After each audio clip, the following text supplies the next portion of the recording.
Did dragons really exist? I mean, I want you to just sit with that question for a second. Right, and we're not talking about, like, the watered-down modern fantasy versions you see in movies today. Exactly. We're talking about the beasts of myth and legend that span, well, almost every ancient culture on the entire planet. From the winged serpents of the Maya to the imperial dragons of ancient China. Yeah.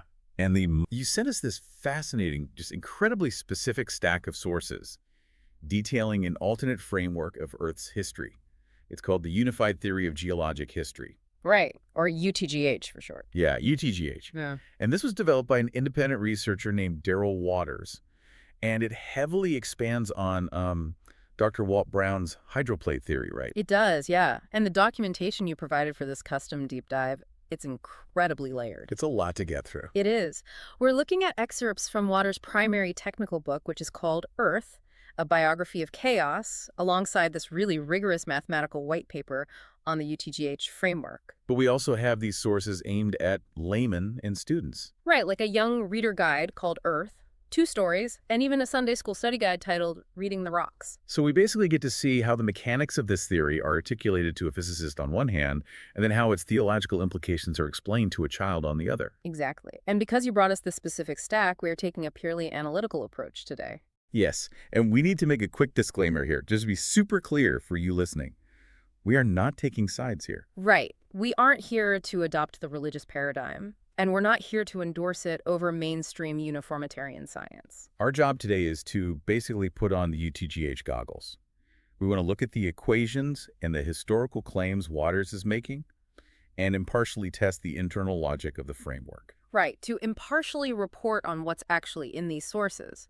We want to understand how it attempts to seamlessly interlock biblical texts with massive geological and biomechanical anomalies. And that analytical lens is crucial, I think, because UTGH is often mistakenly lumped in with standard young Earth creationist models. Which is funny because it actually explicitly rejects several of their core tenets. Yeah, the framework does not argue for a young universe at all. Not even a little. Waters accepts the speed of light, stellar evolution, and the ancient, billions of years old age of the planetary substrate. You mean the deep, igneous basement rock of the Earth? Exactly. He isn't arguing that the literal rock of the planet was magically poofed into existence 6,000 years ago.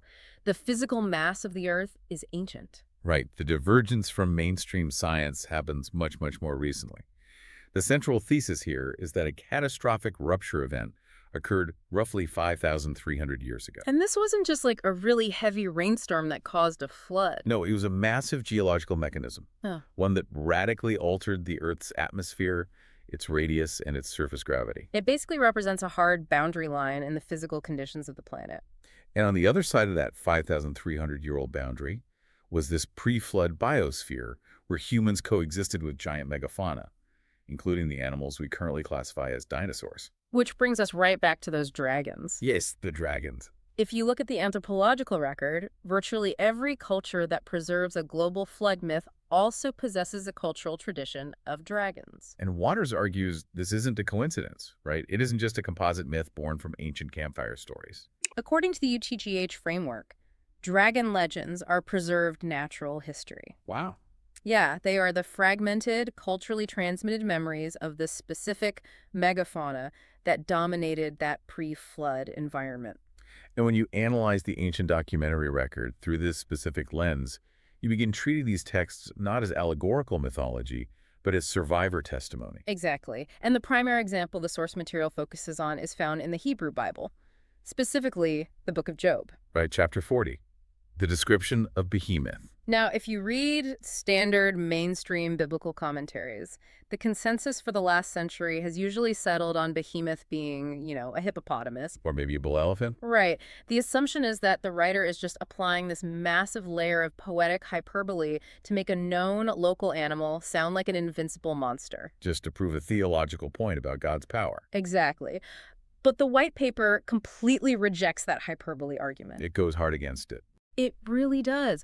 Waters looks at the original Hebrew and the specific physical traits described and argues that this is a dimensionally accurate, literal anatomical description of a living sauropod dinosaur. Okay, let's break down the actual text then, because the anatomical specificity is pretty wild when you isolate it. It really is. First, Job says Behemoth eats grass like an ox. which establishes immediately that it is an obligate herbivore. Right. And from a paleontological standpoint, sauropods are unequivocally herbivores. We know this from their dentition. They have these peg-like or spatulate teeth that are perfectly designed for stripping foliage from branches. Plus the gastroliths, right? Yeah, gastrolith, the stomach stones they swallowed to grind up tough plant matter, and of course, coprolite analysis. Fossilized dung. Exactly. Now, being an herbivore obviously matches a hippo or an elephant as well, but it firmly eliminates the crocodile, which is a pure carnivore and is frequently brought up as a candidate for other biblical monsters. Okay, so it eats grass. But the next line is where the anatomy gets highly localized. It says its strength is in its hips and its power is in its belly muscles or the lumbar region, depending on your translation. And this is a diagnostic detail for Waters. How so? Well, in sauropod biomechanics, the pelvic girdle and the associated tail musculature represented the primary locomotor and defensive power system of the animal. The power comes from the back half. Precisely. There's this massive muscle called the cauda femoralis, which anchors to the tail and pulls the femur backward. It is the exact anatomical region that generated the immense force needed to drive the animal forward and swing a multi-ton tail. Okay, but what about a hippo? If you look at a hippopotamus or an elephant, they are front-heavy, or at least relatively balanced. Their hip musculature is entirely unremarkable compared to the massive shoulders they need to support their giant heads. So pointing specifically to the hips and lumbar region as the seat of the animal's physical power is biologically consistent with a sauropod? Right, and not an elephant. But the absolute deal breaker for the hippo theory has always been the tail. Oh, yeah. The text explicitly says Behemoth moves its tail like a cedar tree. Massive, stiff, tapering, heavy. Which definitively eliminates the hippopotamus. Have you ever seen a hippo's tail? It's like this little fleshy flap. Exactly. It's a tiny bristled flap of a tail that it essentially uses like a biological propeller to scatter its dung. Which is gross. Very. But you cannot, under any reasonable literary interpretation, compare a 6-inch fleshy flap to a massive cedar tree. No, you can't. And it also eliminates the elephant, which has that thin, rope-like tail ending in a tuft of hair. And the crocodile, which has a laterally compressed tail adapted for aquatic propulsion. Right. A crocodile tail doesn't move like a stiff tree trunk. It moves like a whip or a snake. Precisely. The only biological entity that matches a tail like a cedar is a creature with a horizontal, tapering, heavily muscled, cantilevered tail. Which is the defining anatomical feature of a large sauropod. Exactly. The tail had to be massive and rigid to act as a counterbalance to the incredibly long neck. The text even gets into the skeletal structure, which is fascinating. It says its bones are like tubes of bronze and its limbs are like bars of iron. And this is the detail that Waters flags as impossible for an ancient author to simply guess. Really? Just the phrase, tubes of bronze. Yes, because it's a brilliantly precise description of sauropod anatomy. The long bones of sauropods were highly pneumatized. Meaning they were hollow. Right. They were hollow, tube-like structures filled with air sac extensions. This was an evolutionary necessity, or in this framework, a design necessity to reduce the unimaginable weight of the animal while maintaining the structural integrity of a cylinder. Kind of like modern scaffolding. Exactly like scaffolding. Mm-hmm. So tubes of bronze describes a strong, hollow cylinder. It is biologically accurate for pneumatized sauropod bone. And let me guess, not accurate for a hippo. Absolutely inaccurate for a hippopotamus or an elephant. Both of those possess incredibly dense, solid bone structure to support their weight. Wow. And the text also mentions Leviathan in the next chapter, which Waters argues is a large marine reptile. Heavily armored, yeah. Something akin to a mosasaurus or a kronosaurus. Okay, but I'm going to challenge the core premise here for a second. Go for it. We're treating this text as an observational biology textbook. But aren't mythological creatures historically just mashups of things people were naturally afraid of? That's a fair point. Like, look at a griffin. An ancient culture takes the body of a lion, which is an apex terrestrial predator, and they slap the wings and head of an eagle on it, an apex aerial predator. Right. Boom, you have a terrifying, culturally resonant monster. You don't need a living griffin to write about one. So why should we assume Behemoth is a real living organism and not just a composite monster born from ancient nightmares? That is the standard secular objection, and it's a highly rational one. But Waters argues in the white paper that this exact logic proves his point. How so? Because mythological constructions, like your griffin or a chimera, are composite. They combine features of multiple known animals into a single, biologically impossible creature. Right. They don't make sense mechanically. Exactly. The anatomy of a griffin makes no biological sense. Where do the flight muscles anchor on a lion's rib cage? How does the digestive system of an eagle process a lion's diet? It doesn't. But behemoth is not a composite. It is anatomically coherent. A creature with pneumatized tubular bones, a cantilevered tail for counterbalance, heavily developed hip musculature for locomotion, and a strictly herbivorous diet. That is a biologically sound, highly efficient organism. It doesn't have a lion's head or eagle's wings. Right. It's not a monster. It is a specific biological category of animal. Waters argues that the writer of Job recorded this because behemoth was a physical reality. It had been observed. And importantly, the audience he was writing for was expected to recognize it. Exactly. It was a living memory carried by populations who survived the rupture event. Okay, so if we are going to treat these creatures as flesh and blood animals that actually walked the earth alongside early humans, we have to look at the physical fossil record. We do. And when we do, we slam face first into what the white paper calls the engineering impossibility of giants. This is where the framework pivots from ancient textual analysis into brutal, unforgiving biomechanics. We are talking about biological scale that literally defies logic. We have the physical skeletons of animals like Argentinosaurus, Patagotitan, and Dreadnoughtus. We know they existed. These were living, breathing organisms that weighed anywhere from 70 to 100 metric tons. That is just incomprehensible size. They stood on 4 legs, and they possessed necks that could extend up to 10 meters, or over 30 feet, into the air. I want you to really visualize that. Yeah. If you've ever stood in a natural history museum and looked up at a fully articulated Barosaurus skeleton, it literally takes your breath away. It does. But try to imagine the actual plumbing required to keep that animal alive. Imagine a heart roughly the size of a small car trying to pump viscous blood up a neck the height of a 3-story building. All while constantly fighting the downward pull of gravity. Right. And the math presented in the UTGH white paper argues that under our current atmospheric pressure and our current gravity, the cardiovascular mechanics of a sauropod are physically impossible. The calculations Waters provides are pretty stark. To pump a fluid vertically, the pump, in this case the myocardium, the heart muscle, has to overcome the hydrostatic pressure column generated by gravity. Okay, so what are the numbers? For roughly every 13.6 inches of vertical lift, mammalian or reptilian blood requires about 22 millimeters of mercury, or mmHg, of additional pressure just to counteract gravity. And that's just to get it up there, let alone maintain flow at the top. So let's use a modern baseline for you guys to picture this. A giraffe is the tallest living land animal today. Its neck extends vertically about 6 to 7 feet from the heart. To pump blood to its brain, a giraffe requires a resting systolic blood pressure of approximately 280 mmHg. Which is extreme. It requires specialized valves in the neck to prevent the blood from rushing back down, and a highly specialized capillary network called the rete mirabile in the head. And that's to prevent the brain from hemorrhaging when the giraffe lowers its neck to drink, right? Exactly. And for context, human blood pressure is typically 120/80. If your systolic pressure hits 180, you are in a hypertensive crisis. Your blood vessels are at risk of tearing. You are going to the emergency room. So a giraffe is operating at 280, which is pushing the extreme limits of biological tissue strength. Now, scale that hydrostatic column up to a brachiosaurus with a 30-foot vertical neck. Pumping blood to a brain at that height against today's surface gravity of 9.81 liters per second squared requires a systolic blood pressure estimated between 700 and 800 mmHg. Wait, 800? That is insane. It is. At that pressure, the sheer mechanical stress on the ventricular walls of the heart would be catastrophic. The required thickness of the cardiac musculature to generate that kind of force would leave almost no internal volume in the chamber for the blood itself.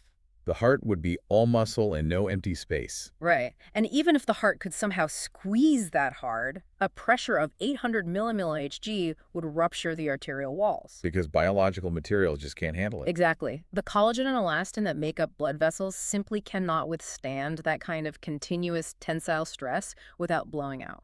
So if the physical skeleton clearly possessed a vertical neck, but the physics of fluid dynamics, say a biological pump, can't push blood that high under current gravity, how does mainstream science reconcile this? It's a huge debate. Do they just assume evolution found some magical bypass valve we haven't discovered yet? Well, Mainstream paleontology operates under the principle of uniformitarianism.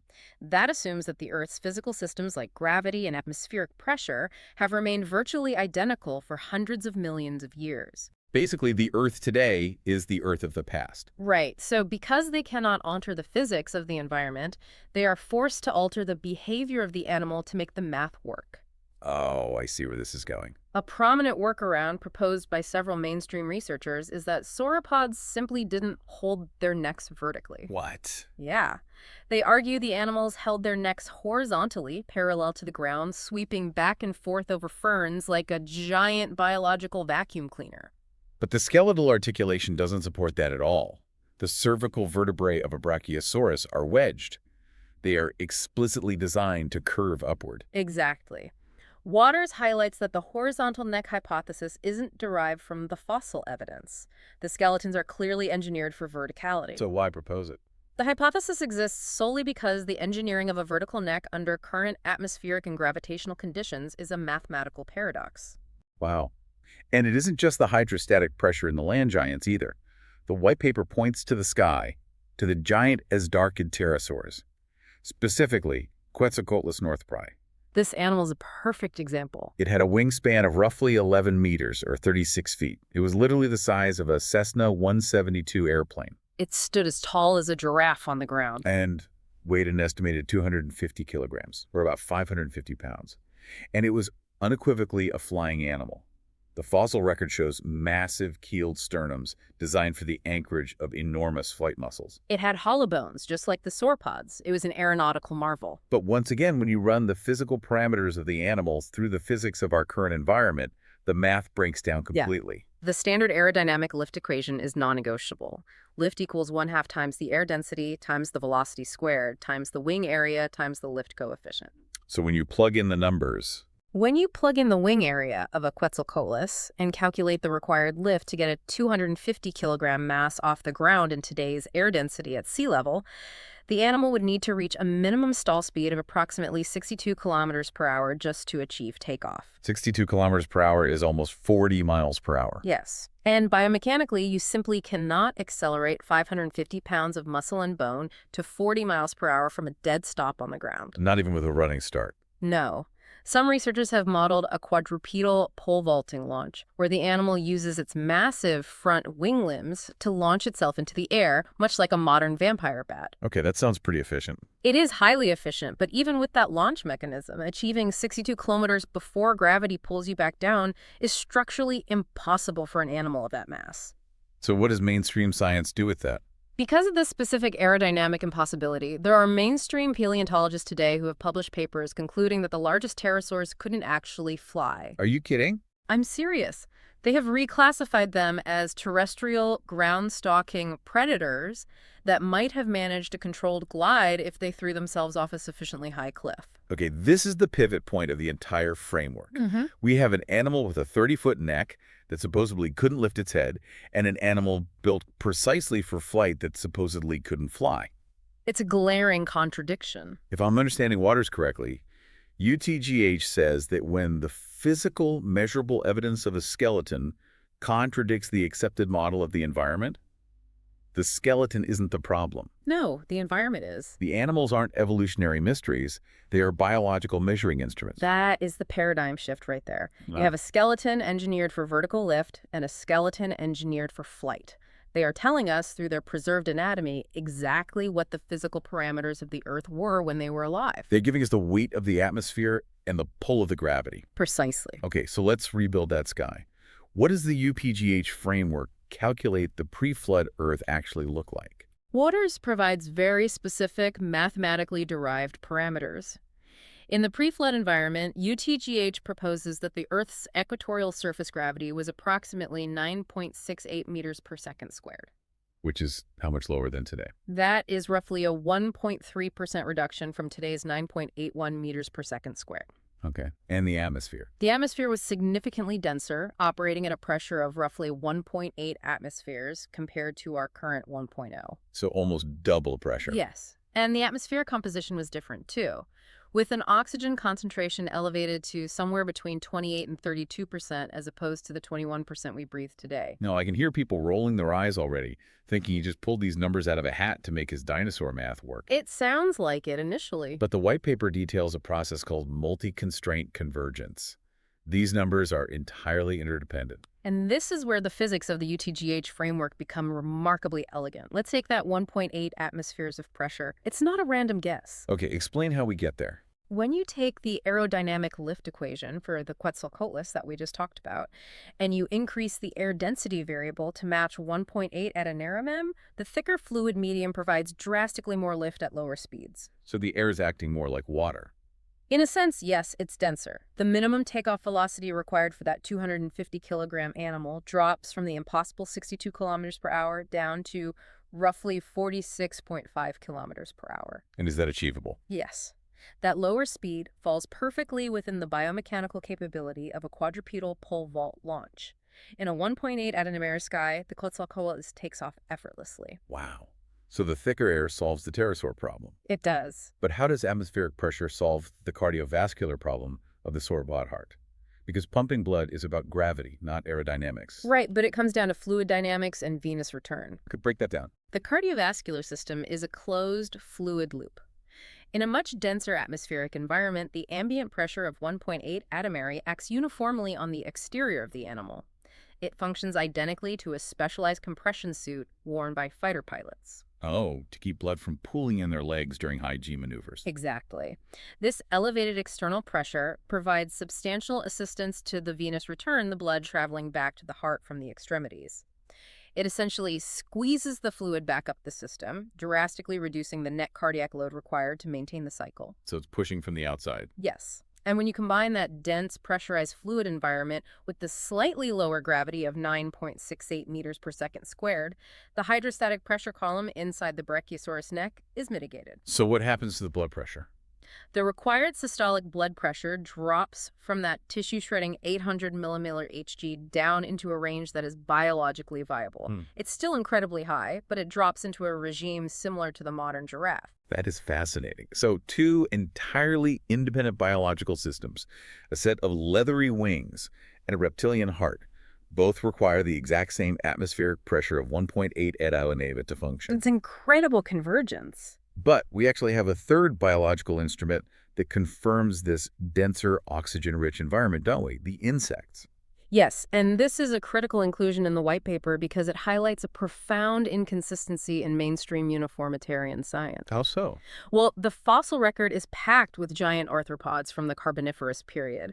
We have Megnura, which was essentially a predatory dragonfly with a wingspan of nearly 75 centimeters. That's 2.5 feet for a dragonfly. Yeah. And we have Arthropleura, a millipede that grew to 3 meters or 10 feet long. Terrifying. Completely. Now, mainstream paleontology universally accepts these giant insects as real, and they universally agree on the mechanism that allowed them to exist.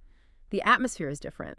They posit that during the Carboniferous, oxygen levels spiked to around 35%. Right, because insects don't have lungs and a closed circulatory system like mammals do. They breathe through a tracheal system. Yes. They have tiny holes in their exoskeletons called spiracles, and oxygen relies on passive diffusion to travel through the tracheal tubes directly to the tissues. Exactly. It is governed by Fick's first law of diffusion, which states that the rate of diffusion is proportional to the concentration gradient and the surface area. So because it's passive, it just seeps in. Right. Because it's passive, the oxygen can only penetrate so deeply into the tissues based on the external partial pressure. In our current 21% oxygen 1.0 atmosphere environment, an insect can only grow a few inches thick. Otherwise, the oxygen simply cannot diffuse deeply enough to reach its internal organs, and it suffocates. so they are literally size-capped by the air. Yes. But by increasing the ambient pressure to 1.8 atmosphere and the oxygen concentration to 30%, the partial pressure of oxygen is massively increased, driving the gas deep into much larger bodies. And mainstream science already accepts this. Mainstream science fully embraces Fick's law to explain giant dragonflies 300 million years ago. Okay. Waters simply takes that universally accepted biological principle and applies it to the pre-flood world of the dinosaurs. Why should atmospheric physics dictate the size of a dragonfly, but we ignore those exact same physical laws when looking at a pterosaur? UTGH argues it is the exact same mechanism. There's a stunning real-world artifact of this in the sources, actually. The fossil termite mounds in the New Mexico Badlands. Oh, this is a great example. If you go to the high desert in New Mexico, you find over 100 of these bizarre, towering sandstone pillars. They are massive, 20 feet tall, 6 to 8 feet wide. And for decades, geologists assumed they were just strange erosional features, or maybe gigantic fulgurites formed by lightning striking the sand. But when researchers finally cross-sectioned them in the 1990s, they found internal honeycombing. They are trace fossils. They are fossilized colonies built by ancient termites. Which standard dating models place at 155 million years old, right in the middle of the Jurassic period. And the anomaly here is one of scale and geometry. Right. The largest termite mounds built today are constructed by the African macroterms species. Under the absolute optimal conditions our current atmosphere can provide, their mounds max out at around 17 feet tall, and they are relatively narrow. But these Jurassic mounds in New Mexico are significantly taller at 20 feet and exponentially wider, representing a colonial biomass that just dwarfs anything alive today. And under standard uniformitarian models, there is no physiological or environmental reason why ancient termites were capable of sustaining colonies so much larger than their modern counterparts. But under the UTGH framework, the answer is identical to the sauropods and the dragonflies. The pre-flood atmosphere provided 1.8 attometer of pressure and 30% oxygen. This hyperoxygenated, dense environment allowed insect colonies to scale massively. When that environment was destroyed, the biology simply shrank to fit the new, degraded limits. Okay, I am tracking with the multi-constraint convergence. The pressure, the oxygen, the biological scaling. But I have to, throw a flag on the play regarding the gravity. I figured you might. Is one thing to say the atmosphere was thicker. Atmospheres change, they off-gas, they get stripped away. But saying the Earth's gravity was lower. Yeah, that's a big claim. Gravity is a function of planetary mass and radius. Wait. If the mass of the Earth didn't change, the only way to lower surface gravity is if the surface was further away from the center of mass. Are they arguing the Earth was physically larger? Yes, they are. Because if Waters is just inflating the Earth like a balloon to make his sauropod math work, that is the definition of moving the goalposts. If the framework manipulated the Earth's radius solely to solve the dinosaur blood pressure equation, you would be absolutely right. It would be a textbook ad hoc hypothesis. Okay, so where does it come from? This is where the UTGH framework pulls in its most astonishing independent variable. Waters derives the larger pre-flood radius of the Earth from ancient cultural calendars. Okay, wait. Walk me through this. How do we get from a calendar to the Earth's radius? The white paper highlights a well-documented historical anomaly. Multiple, entirely disconnected ancient civilizations across the globe originally operated on a 360-day calendar year. Exactly 360. Exactly 12 months, consisting of exactly 30 days each. Who used it? The early Egyptians used a 360-day civil calendar. The Mayan Hab calendar was based on a 360-day period called the Tun, before they later added 5 nameless days at the end. The Sumerians, the Babylonians, ancient China, they all utilized a 360-day standard initially. But they all changed it. Eventually, every single one of these cultures had to mathematically correct their calendars to account for the true 365.25-day solar year, usually by awkwardly tacking on 5 feast days at the end of the year. So mainstream historians usually just say, well, 360 is a highly composite number, it's easy to divide by 12, and early astronomers just weren't very accurate. Are you telling me they all just happened to get it wrong in the exact same way? Right. But Waters argues that these ancient astronomers were actually incredibly precise. They tracked the movements of the stars with devastating accuracy. They didn't invent a 360-day year because they were bad at math. So why did they? They recorded a 360-day year because they were accurately documenting the rotation of the Earth as it existed before the rupture event. Wait. Conservation of angular momentum. Yes. It's like the classic ice skater analogy. When a figure skater is spinning with their arms extended, they have a larger radius and a slower rotation. When they pull their arms in tight to their body, their radius decreases, and the conservation of angular momentum forces them to spin significantly faster. That is the exact physical mechanism Waters proposes. UTGH argues that the pre-flood Earth had a larger physical radius. When the catastrophic rupture event occurred, the crust of the Earth collapsed inward. The planet's radius shrank. Oh, wow. Because the mass of the Earth remained largely the same, angular momentum had to be conserved.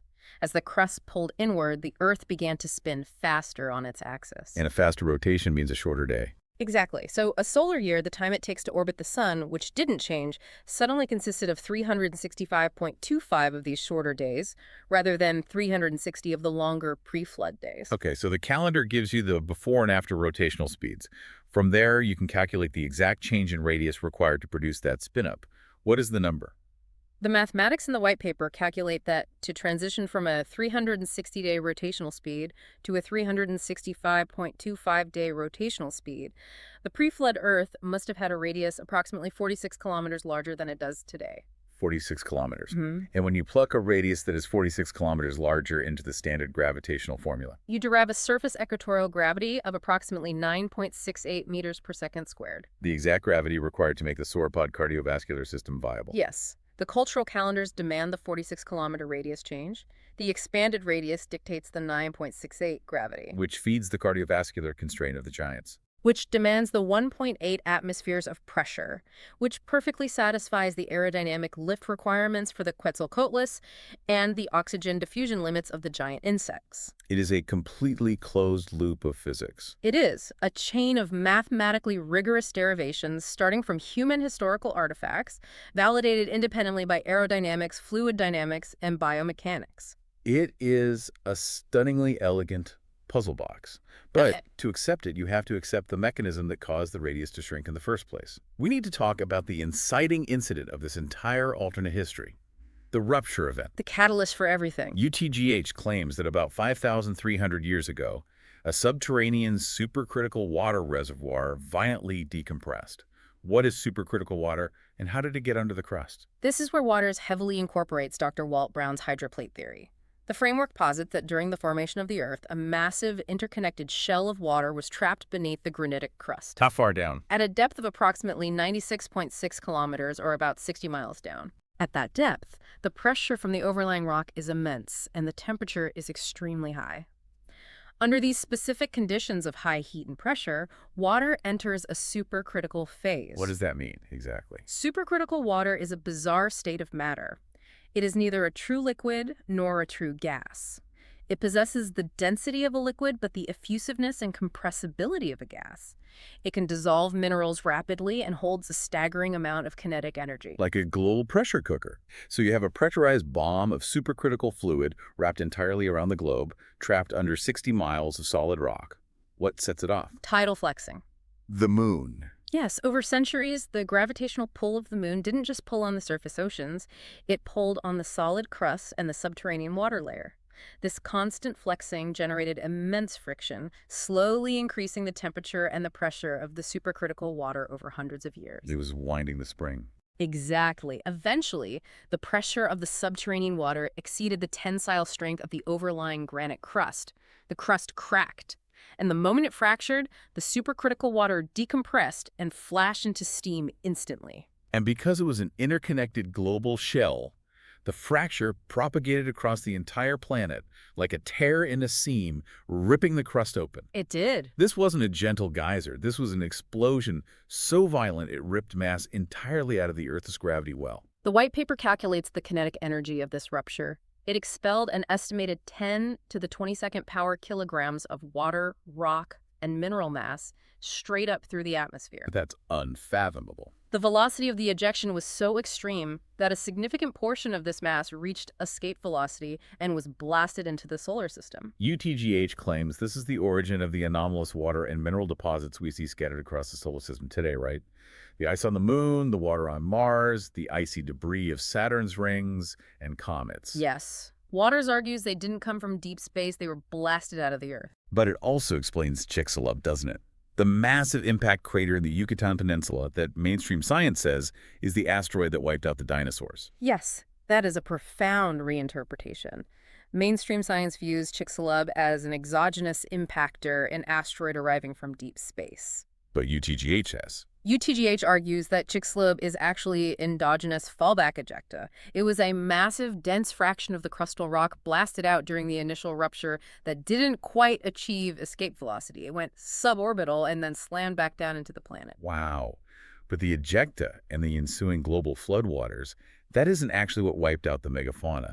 The sources are very specific that the true extinction mechanism was much more insidious than just drowning. The flood was catastrophic, and it killed millions of organisms, sorting them into the fossil record. But UTGH posits that the ultimate extinction mechanism for the giant fauna was physiological failure. Because the sky broke. Exactly. Remember, the supercritical water layer was 96.6 kilometers deep. When that water violently escaped the subterranean chambers, the massive granitic crust had nothing supporting it. The crust collapsed inward to fill the void. So the radius of the Earth shrank by that critical 46 kilometers. Yes. The moment the radius shrank, surface gravity instantly increased from 9.68 to 9.81 meters per second squared. Simultaneously, the atmosphere, destabilized by the rupture and losing the thermal and moisture support of the pre-flood environment, collapsed. The pressure plummeted from 1.8 atmospheres down to roughly 1.0 atmosphere. Right. So put yourself in the body of a surviving Brachiosaurus. You somehow survived the tsunamis. You made it to high ground. The waters are receding. Yeah. But suddenly, the air you are breathing provides 44% less oxygen. It will be suffocating. And worse, every time you try to lift your head to eat, the hydrostatic pressure required to push blood to your brain is massively higher because gravity is increased, and the dense atmospheric pressure that was acting as your biological compression suit is gone. It is a systemic physiological collapse. Your heart cannot pump the blood. Your lungs cannot diffuse the oxygen.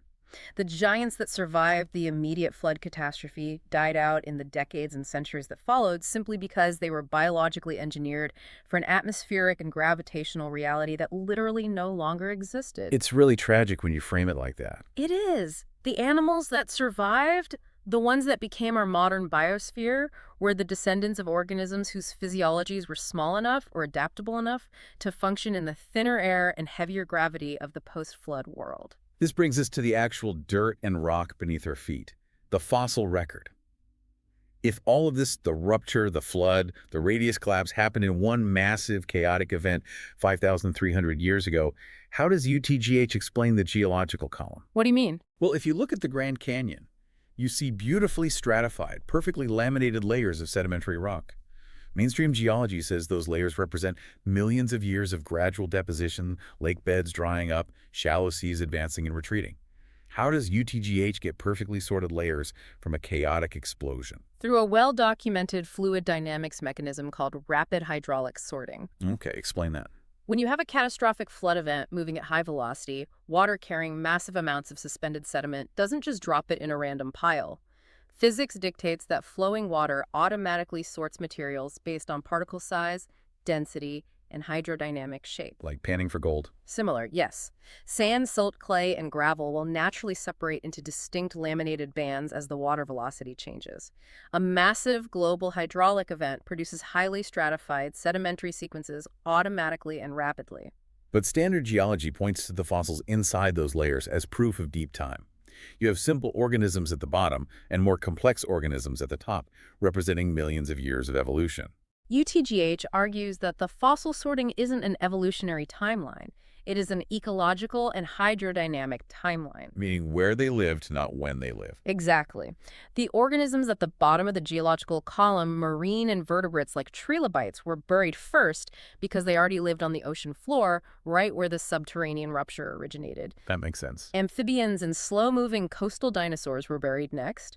Highly mobile birds and mammals, which could flee to higher ground, were buried last, at the top of the column. But the real smoking gun for the UTGH framework, the anomaly they point to that breaks the uniformitarian model, is the polystrate fossil. Oh, this is a fascinating piece of evidence. Yes, I love this part of the young reader book, Earth.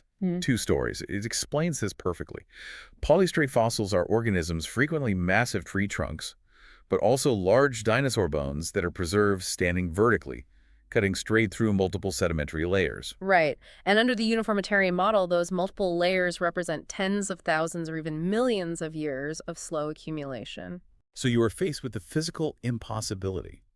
A dead tree trunk standing perfectly upright for 1 million years, slowly being buried inch by inch without rotting away, being eaten by scavengers, or simply falling over. It's illogical. Mainstream geologists acknowledge this as a problem and usually explain them away as localized rapid burial events like a flash flood hitting a specific forest. But UTGH points out that polystrate fossils are found globally on every continent, embedded within sequences that mainstream science insists were deposited slowly. Yes, and for the heavy dinosaur bones found vertically across layers, UTGH offers a fascinating mechanical explanation: seismic density inversion. I think the Young Rita book calls it the Brazil nut effect. It is an incredibly accurate analogy. If you take a jar of mixed nuts and shake it, the heavy Brazil nuts don't stay at the bottom, they rise to the top, while the smaller, denser pieces fall through the gaps. It's a process called granular convection. Exactly. During the flood, the continental basins were filled with massive amounts of wet, uncompacted sediment, essentially thousands of feet of thick pudding. And then the earthquake started. Yes. The rupture event, the collapsing crust, and the subsequent rapid mountain building caused continuous massive earthquake swarms. This relentless shaking caused the wet sediment to liquefy. Oh, soil liquefaction. Right. Heavy, dense objects like massive dinosaur femurs that were initially deposited near the top of this slurry literally sank vertically through the liquefied layers. When the earthquake subsided and the water drained, the sediment hardened quickly, locking those vertical bones across multiple geological strata that had been laid down hours apart, not millions of years apart. Okay, the Brazil nut effect makes total sense for sorting dead, heavy bones in a blender of liquid mud. Mm. But I have a major pushback here, and it is about trace fossils, specifically the Paluxy River tracks in Glen Rose, Texas. Okay, the footprints. Let's get into it. This is a famous, highly controversial site where you have dinosaur footprints preserved in the limestone riverbed. And right alongside them, in the same mudflat, are tree tracks that look suspiciously like human footprints. Very controversial. Right. Now, mainstream science says the human tracks are just eroded dinosaur tracks or outright hoaxes. But if we assume for a moment that they are genuine and we are operating inside the UTGH framework, how do you get footprints in a catastrophic global blender? Dead bodies sinking through mud don't leave trackways, they just get buried. That is an excellent challenge to the mechanics of the flood, and the UTGH white paper addresses it directly. The framework does not propose that the entire sedimentary column was a postmortem blender from day one. Okay, so when were they made? The Paluxy tracks and thousands of other dinosaur trackways globally are interpreted as being formed in the immediate chaotic onset of the catastrophe. The panic phase. Exactly. Before the massive tsunami waves completely overwhelmed the continental interiors, the rupture caused immense tidal surges. You had shallow seas temporarily draining and surging, creating vast shifting mud flats. Oh, so the water pulls back, Yeah. exposing the mud. Right. The UTGH view is that these trackways were formed by living, terrified animals fleeing across these temporary tidal flats, seeking higher ground. The mud they ran across was then rapidly buried by the next massive wave of sediment, preserving the tracks perfectly before they could wash away. And regarding the human tracks? While Waters carefully notes that UTGH doesn't require every Paluxy track to be human, the framework explicitly allows for it. If humans and dinosaurs coexisted in the pre-flood world, they were running from the exact same wave. It is a snapshot of absolute panic, frozen in the rock, mere hours before they were overtaken and buried. It perfectly explains why you might find tracks of completely different species on the exact same geological horizon, a horizon that mainstream science dictates should be separated by over 100 million years. To UTGH, they were running side by side. Which perfectly brings us to the human element of this story. Because if humans were running from the same wave that killed the sauropods, where's the human history? The biblical text. Right. How does the UTGH framework reconcile this catastrophic global timeline with the Bible? Specifically Genesis, which seems to completely skip over the dinosaurs in a lot of this global geological drama. This is where we examine the Sunday School study guide, Reading the Rocks. It provides the theological mechanism for understanding the text. Okay. The UTGH framework argues that a fundamental mistake both critics and young Earth creationists make is treating the Bible as an exhaustive global history textbook. It is not. The guide refers to Genesis as a highly focused narrative, a story within a story. He uses the analogy of a camera lens, right? Yes. The guide points out that the Bible intentionally leaves out massive amounts of human history.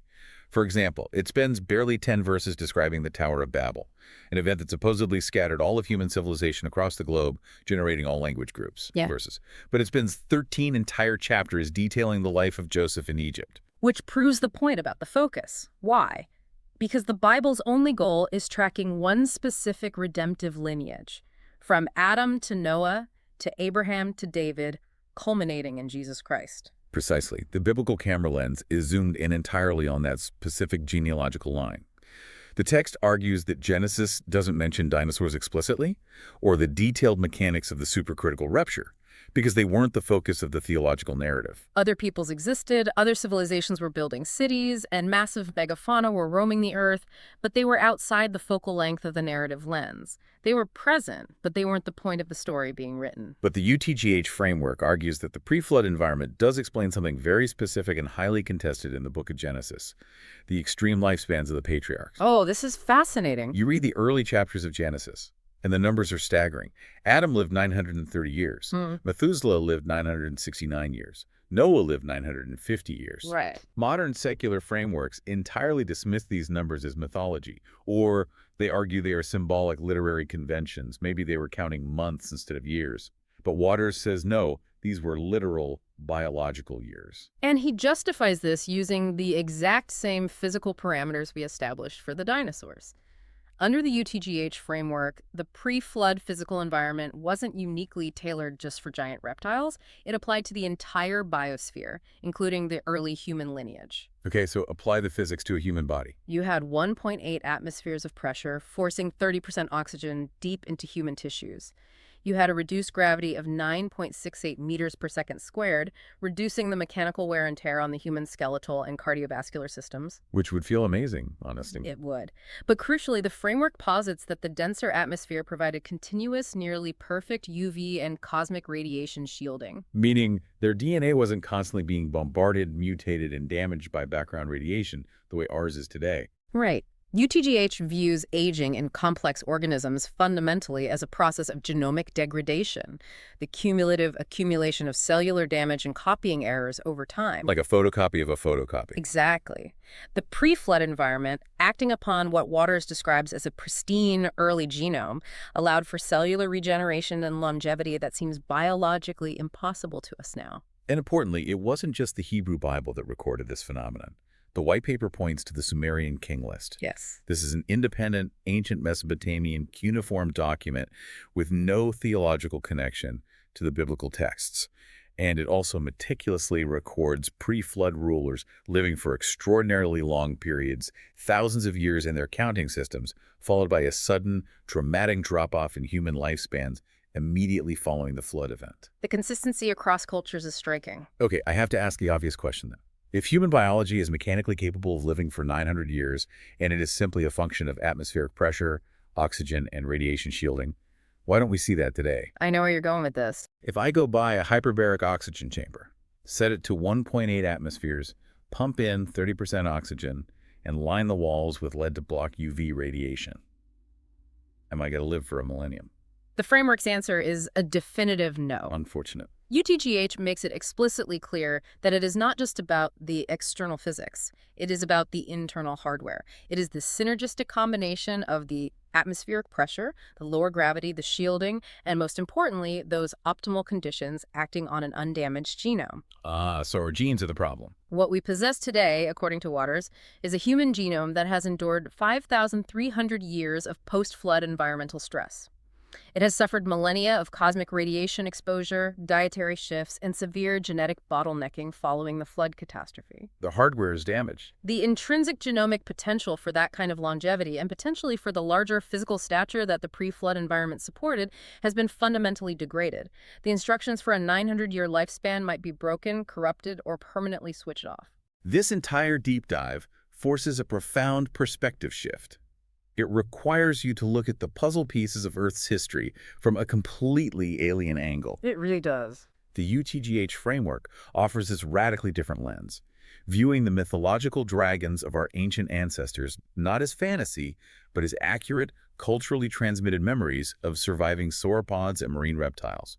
And viewing the Earth's massive sedimentary layers not as a slow, millions of years-long video recording of deep time, but as a rapid, violent snapshot of a single catastrophic rupture that fundamentally altered the physics of our planet.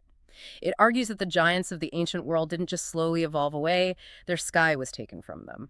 It is a breathtaking premise, whether you subscribe to the math or not. But before we wrap up, I want to leave you with one final provocative thought. Something we briefly touched on regarding the damaged human genome, which is hinted at in the deeper technical sources for testing the UTGH framework in the future. Yes, the white paper briefly mentions a potential avenue for testing the framework's biological claims via epigenetic methylation mapping of geographically isolated populations. Think about the weight of what that implies. Epigenetics is the study of how behaviors and environment can cause changes that affect the way your genes work.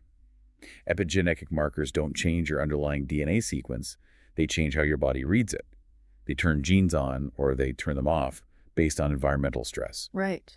What if the biological instructions to build a giant human or the cellular regeneration instructions that allowed for a 900-year lifespan aren't entirely gone? What if they weren't deleted from our DNA at all? What if they were simply epigenetically locked away, suppressed and silenced by the heavy gravity, the thin air, and a relentless radiation stress of our current post-flood atmosphere? It's chilling to think about. Could the genes of the pre-flood world still be sleeping inside every single one of us, carrying the blueprints for a physiology that the modern world can no longer support?